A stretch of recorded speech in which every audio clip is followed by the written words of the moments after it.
the way we look at it is this is the first new retail channel since e-commerce. Store hailing is what we call this, right? Being able to hail a store on demand. And traditionally, you've only been able to buy goods in two ways. You can physically go to a store and make a purchase, or you can order it online and have it delivered.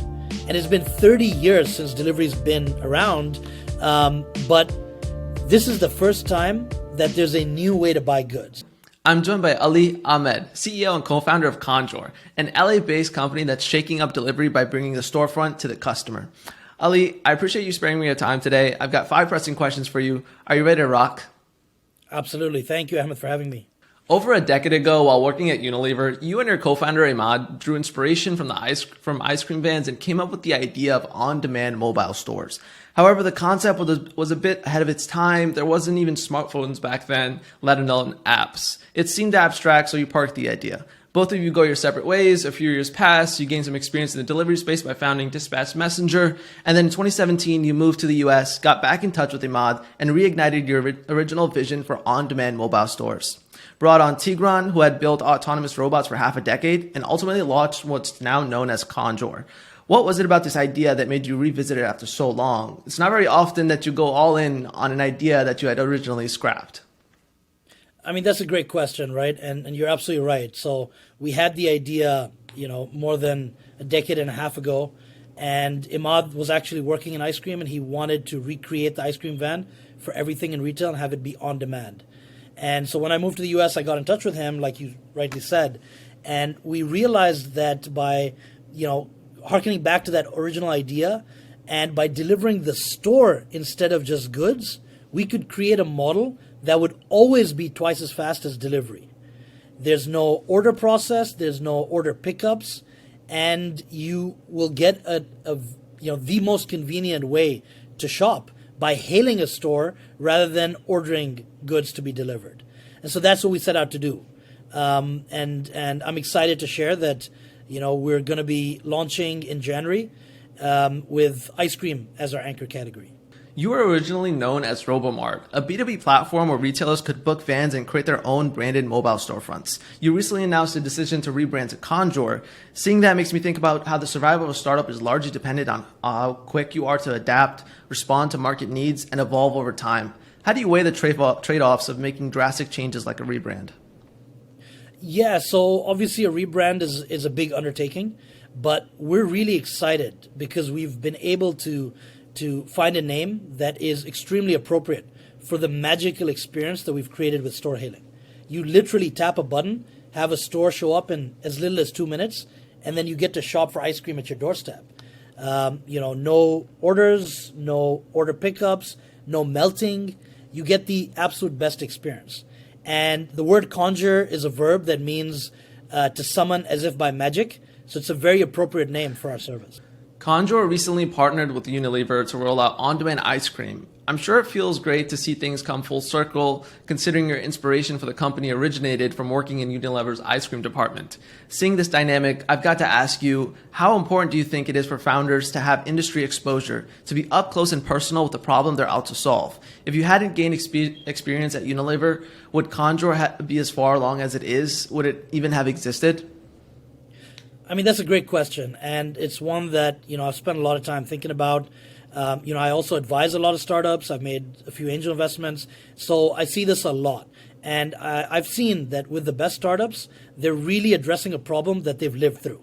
So it's something that I lived through. During our time, we were solving a problem for ourselves, right? It was too inconvenient to either go to the store or try to navigate a order process for delivery, right? And this is before on-demand existed.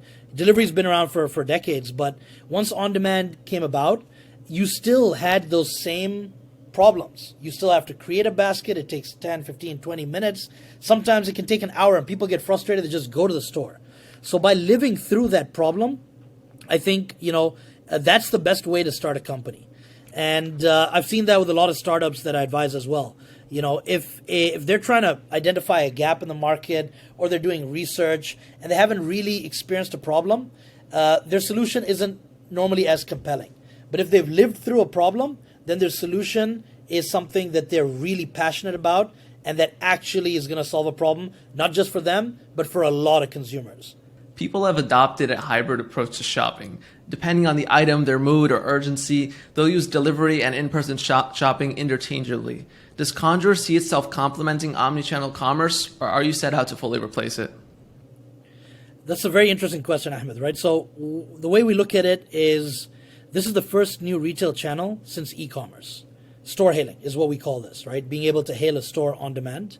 And traditionally, you've only been able to buy goods in two ways. You can physically go to a store and make a purchase, or you can order it online and have it delivered.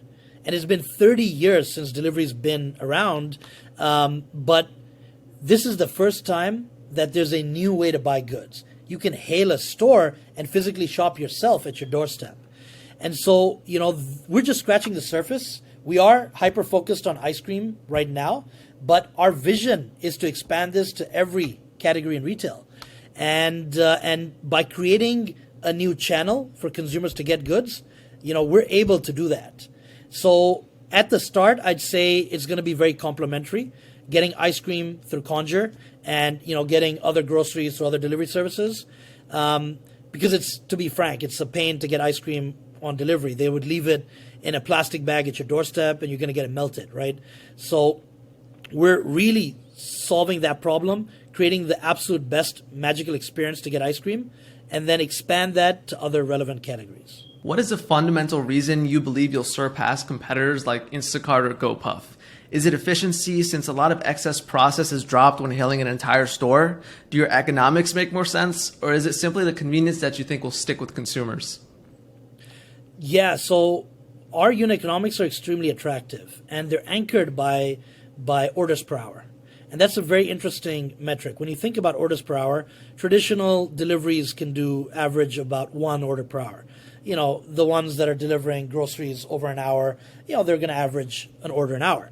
On demand can do, I'd say 1.5 to 2.5, if they're very streamlined. Our model of store hailing can fulfill 5 orders per hour. And again, there's just no way for delivery to compete. And the reason for that is because there's no order process and there's no order pickups with store hailing. So it will always be more than twice as fast as delivery. So that's the first big advantage that we have. The second is, again, dependent on different categories. For ice cream in particular, it's that problem of melting that I talked about, right? With delivery, you're relying on someone carrying ice cream in a bag, whether it's plastic or paper, for 15 to 20 minutes on average, and then dropping it at your doorstep. And you're severely compromising the quality of the product. It's going to be melted by the time you get it. So we really, by delivering the store, create a model that solves for that as well. So you're getting frozen product at your doorstep. You're not relying on having to trust somebody to get that product for you, and you are getting it in the fastest possible way. Ali, thanks again for your time. Any final thoughts you'd like to leave people with? I mentioned that we're going to be going live in January in Hollywood, which is our first operating zone, and we want to scale up aggressively and bring, the best experience of getting ice cream to all of America and eventually the whole world.